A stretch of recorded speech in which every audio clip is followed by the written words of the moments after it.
जो 11-11:30 बजे के लगभग ये सूचना मिली कि चिसोती जो गांव है किश्तवाड़ में, वहां पर जो है क्लाउड ब्रस्ट हुआ है। उस क्लाउड ब्रस्ट की वजह से वहां पर जो कुछ नुकसान हुआ है, डैमेज हुआ है, तो वहां पर उस डैमेज के बाद में इमीडिएटली एसडीआरएफ, लोकल पुलिस और लोकल एडमिनिस्ट्रेशन वहां पे पहुंच गया है। एनडीआरएफ टीम की भी वहां पहुंचने वाली है, आर्मी भी एक्टिवेट की गई है, एयरफोर्स भी एक्टिवेट की गई है और सभी मेडिकल फैसिलिटीज को भी एक्टिवेट किया गया है। तो वहां पर अभी जो है सर्च ऑपरेशन चल रहा है।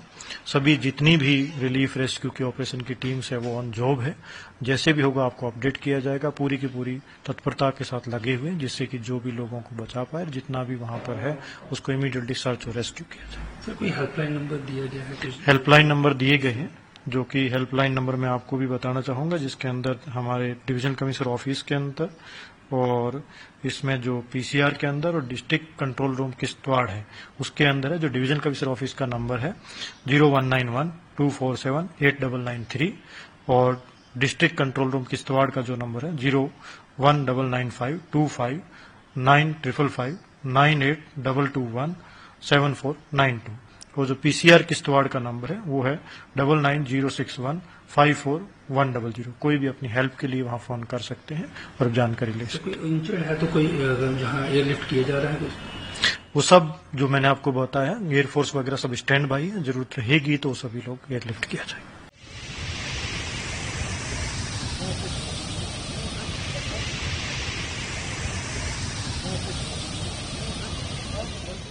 देखिए, मैं आपसे एक बताऊं आपसे कि बहुत दुखद की खबर है।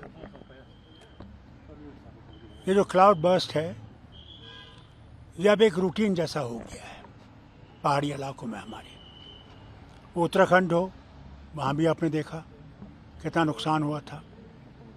पिछले साल रामबन में भी हुआ और इस दफ़ा अब मछेल यात्रा जहाँ होती है उस मंदिर के सामने हुआ है और लाखों लोग इस यात्रा में जाते हैं। तो सही बात तो ये है कि कितने वहाँ पे मृत्यु हुई है, कितने वहाँ पे ज़ख्मी है। अभी मुझे एक साहब ने फ़ोन किया, उन्होंने तो मुझे कहा कि 400 के करीब ज़ख्मी है और फ़ौरन उनको चाहिए कि हेलीकॉप्टर आ सके। किसी की कमर टूटी है, किसी का बाजू, किसी के टांग, हर किस्म की जो है इंजरीज़ हुई हैं। और मौसम भी सही नहीं है, मगर हम उम्मीद करेंगे कि एयरफोर्स के हेलीकॉप्टर जा सकें और इन ज़ख्मियों को वहाँ से निकाल सकें।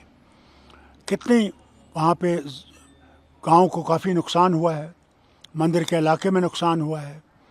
और ये कहना कि फ़ाइनल टोल क्या होगा वो अभी कहना आसान नहीं है, क्योंकि इस वक्त वो सब लगे हुए हैं रेस्क्यू ऑपरेशन में। किसी तरह से लोगों को बचाया जाए, उनको सेफ जगहों पर लिया जाए।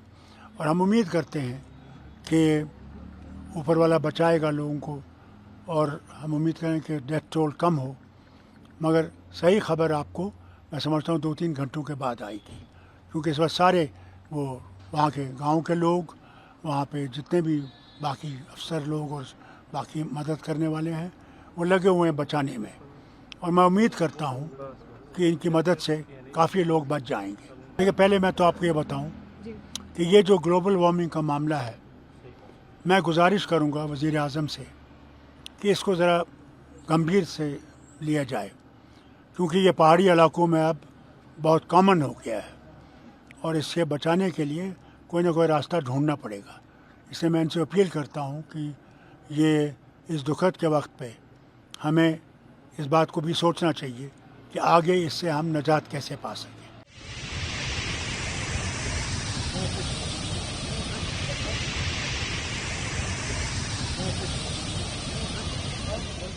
No, we were in the middle of a press briefing, a media briefing at the National Media Center here, and suddenly I received an urgent message from the leader of opposition in J&K Assembly, who also happens to be the local MLA from that region in Kishtwar.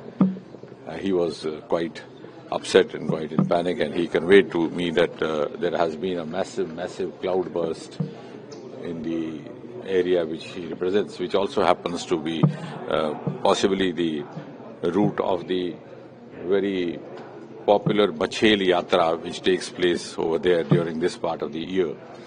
And the cloudburst is of a massive scale, which could possibly lead to a substantial casualty, which has not yet been worked out. As immediately we got in touch with the district administration, and the district administration was also at a loss because it had taken everybody by surprise. They have already started moving towards the site, because the site is also difficult as far as the topography and the geographical situation and geographical location is concerned. The rescue teams have already swung into action. Very soon we'll get more details.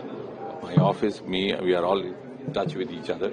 But every possible assistance will be provided, whatever required, even including the medical management. And if there are certain injured who need to be shifted out, the administration will also make arrangements of airlifting through the helicopter, which is of course subject to the weather conditions. We'll keep you updated also.